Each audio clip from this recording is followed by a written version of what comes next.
आज नरेंद्र मोदी सरकार को सुप्रीम कोर्ट से जोरदार झटका लगा और तब इसे बताया गया कि नरेंद्र मोदी सरकार की आज सुप्रीम कोर्ट में खूब फजीहत हुई है। फजीहत क्यों हुई है? तो 2021 में एक सुप्रीम कोर्ट ने आदेश दिया था, लेकिन उस आदेश को पलटते हुए केंद्र की मोदी सरकार ने एक कानून लेकर आ गई और उस कानून में प्रावधान किया गया कि ईडी के डायरेक्टर का कार्यकाल 5 सालों तक किया जा सकता है। और उसी प्रावधान के तहत जो ईडी के मौजूदा डायरेक्टर हैं उनका कार्यकाल साल भर तक बढ़ाया गया।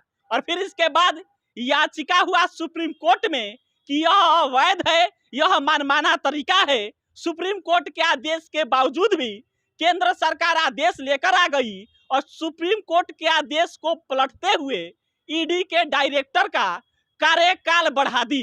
आज सुप्रीम कोर्ट ने इस पर फैसला दिया और फैसला देते हुए कहा कि जो केंद्र सरकार ने ईडी के डायरेक्टर का कार्यकाल बढ़ाने का प्रावधान किया है यह अवैध है और संजय कुमार मिश्रा का जो कार्यकाल है अब इससे ज्यादा नहीं बढ़ाया जा सकता और 31 जुलाई तक वो अब रह सकते हैं। उनको 31 जुलाई के बाद हटना पड़ेगा।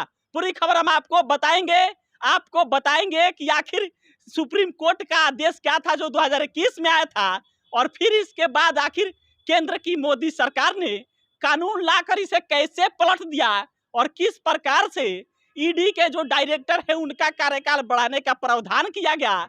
लेकिन आज सुप्रीम कोर्ट के जो जज हैं इसको पलटते हुए फैसले में क्या कहा। लेकिन इसके पहले नमस्कार स्वीकार कीजिए, मेरा नाम सिकंदर अली है और आप बिहार मंच देख रहे हैं। देखिए 2018 में ईडी के डायरेक्टर बनाए गए संजय कुमार मिश्रा, तब उनका कार्यकाल 2020 तक था।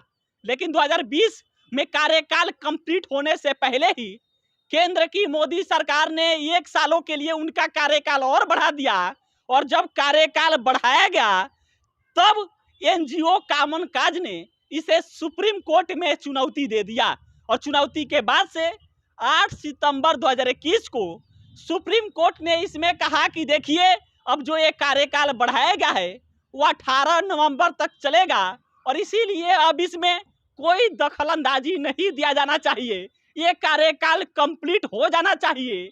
लेकिन अब संजय कुमार मिश्रा का आगे कार्यकाल नहीं बढ़ाया जाएगा। यानी कि 8 सितंबर 2021 को ही सुप्रीम कोर्ट ने ये क्लियर कर दिया कि अब संजय कुमार मिश्रा का कार्यकाल आगे नहीं बढ़ाया जा सकता। बावजूद इसके केंद्र की मोदी सरकार ने एक कानून लेकर आ गई और कानून में प्रावधान हुआ कि ईडी के डायरेक्टर का 5 सालों तक कार्यकाल हो सकता है और उसी प्रावधान के तहत संजय कुमार मिश्रा का और साल भरों के लिए कार्यकाल बढ़ा दिया गया। जब कार्यकाल बढ़ाया गया तब कांग्रेस के नेता, टीएमसी के नेता सुप्रीम कोर्ट पहुंचे और सुप्रीम कोर्ट में वो अपना तर्क दिए कि देखिए उन्होंने सरकार ने यानी पहले ही मनमानी करके अध्यादेश लाया और बिना चर्चा और वोटिंग के इसे पास करा लिया गया। बदले हुए कानून के तहत आदेश जारी कर जो सुप्रीम कोर्ट का आदेश था उसको भी पलट दिया गया। ये तर्क था कांग्रेस के और टीएमसी के नेता जो याचिका करता है इसमें, और इसी पर सुनवाई करते हुए आज सुप्रीम कोर्ट ने जो में सुप्रीम कोर्ट के जस्टिस बीआर गवई, विक्रमनाथ और संजय करोल की बेंच ने आज सुनवाई करते हुए कहती है कि देखिए सीबीआई से जुड़े Delhi police special establishment act और ईडी से जुड़े सीबीसी एक्ट में बदलाव को सही माना जाएगा। लेकिन जजों ने आगे कहा कि बदलाव संवैधानिक तरीके से तो किया गया है, लेकिन मौजूदा ईडी के निदेशक के सेवा विस्तार को सही नहीं ठहराया जा सकता। यानी कि 3 जजों की बेंच जो याचिका पर सुनवाई कर रही थी उनका कहना है कि जो ये कार्यकाल बढ़ाने का प्रावधान है ये तो सही है, लेकिन जो मौजूदा ईडी के डायरेक्टर हैं संजय कुमार मिश्रा, इनका जो साल भरों के लिए कार्यकाल बढ़ाया गया है ये अवैध है, इसे सही नहीं ठहराया जा सकता।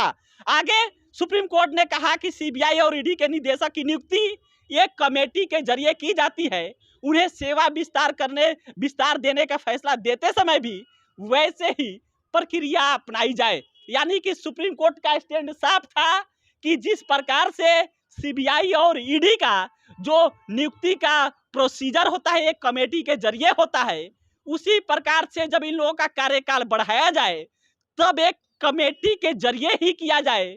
और इस प्रकार से ये नरेंद्र मोदी की सरकार को सुप्रीम कोर्ट से एक जोरदार झटका है, क्योंकि नरेंद्र मोदी की सरकार ने सुप्रीम कोर्ट के आदेश के बावजूद कानून लाकर सुप्रीम कोर्ट के आदेश को पलट देती है। और जो ईडी के मौजूदा डायरेक्टर हैं संजय कुमार मिश्रा, उनका कार्यकाल बढ़ा देती है। लेकिन जब कांग्रेस के और टीएमसी के नेता याचिका लगाते हैं सुप्रीम कोर्ट में कि ये तो मनमानी है, एक तो कानून ही आप सही तरीके से पारित नहीं किए और उसके बावजूद सुप्रीम कोर्ट का जो आदेश था उसको भी आपने पलट दिया, और इसी पर सुप्रीम कोर्ट में सुनवाई था। और सुनवाई करते हुए 3 जजों की बेंच ने साफ तौर पर कह दिया कि नरेंद्र मोदी की सरकार जिस प्रकार से बदलाव की है, कानून लाई है, जो कार्यकाल बढ़ाया गया है, ये तो सही है, लेकिन मौजूदा जो डायरेक्टर हैं उनका जो कार्यकाल बढ़ाया गया है ये पूर्ण रूप से अवैध है, इसे सही ठहराया नहीं जा सकता। और इस प्रकार से ये नरेंद्र मोदी की सरकार को आज सुप्रीम कोर्ट से जोरदार झटका लगा है। बाकी इसको लेकर विपक्ष के नेता भी ट्वीट कर रहे हैं, ट्विटर पे ये अभी ट्रेंड चल रहा है। लेकिन सुप्रीम कोर्ट ने जिस प्रकार से संजय कुमार मिश्रा का जो कार्यकाल बढ़ाया गया, विस्तार किया गया, इसको खारिज कर दिया। इस पर अपना राय, अपनी प्रतिक्रिया दीजिएगा कि इस पर आपकी राय क्या है, क्योंकि सुप्रीम कोर्ट के आदेश को पलटते हुए केंद्र की मोदी सरकार कानून लेकर आई थी। बाकी मेरा काम था खबर को बताना, हमने बता दिया। अपना राय दीजिएगा। मेरा नाम सिकंदर अली है, आप बिहार मंच देख रहे थे। बहुत बहुत धन्यवाद।